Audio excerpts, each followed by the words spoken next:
Have you ever heard of Nali Ba, the spine-chilling legend where a witch knocks on doors at night, calling out in your mother's voice?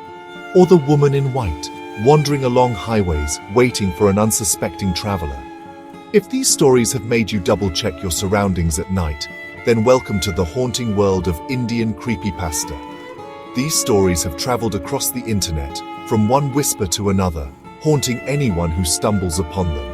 In fact, some of India's most haunting folklore has made its way into the world of interactive gaming. Games like Chavi, where you navigate through a haunted village to uncover a dark spirit, or Boot Mansion, a VR experience set in a traditional Indian mansion. Take these creepy legends and bring them to life. You won't just hear the stories, you'll live them. And then there's the dark inside me, where players venture into the psychological depths of horror, mixing Indian myth with modern fright. Now, imagine this. You're walking through an old abandoned haveli, your flashlight flickering with every step. The walls seem to whisper your name. As you turn a corner, you hear a soft knock at the door. You hesitate, unsure if you should open it. The question is, would you dare? This is the kind of immersive horror that Indian indie developers are bringing to life. They've taken our scariest myths and legends, turning them into games. And believe me, these aren't just any games. They're designed to make you feel as if you're part of the nightmare. These games aren't like movies where you can hide your eyes.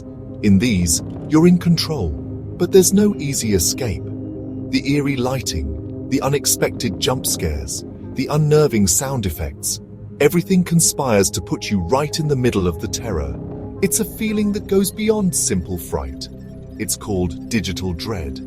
You can't just turn it off when you're the one making the decisions.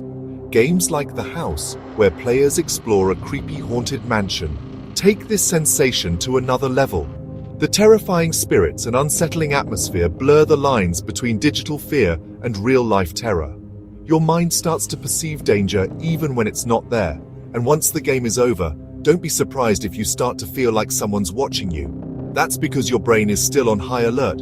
Too much exposure to these games, and it can lead to anxiety, paranoia, and even nightmares. So, remember to take breaks, unless you're the type who thrives on sleepless nights.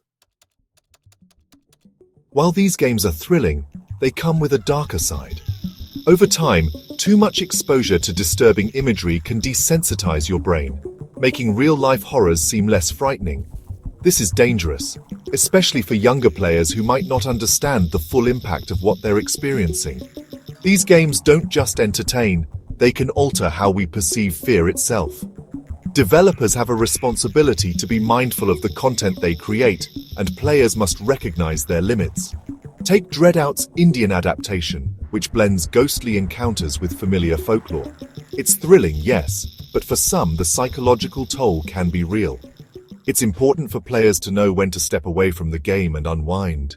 After all, horror is fun until it isn't. What's next for Indian horror games?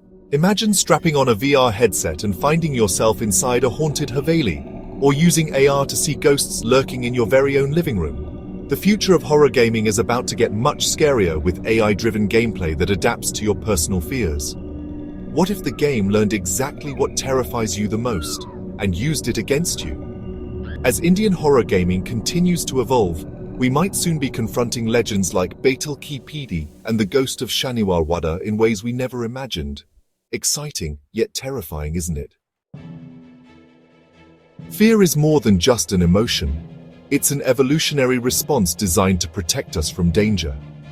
When you play a horror game, your amygdala, the part of your brain responsible for processing fear, goes into overdrive.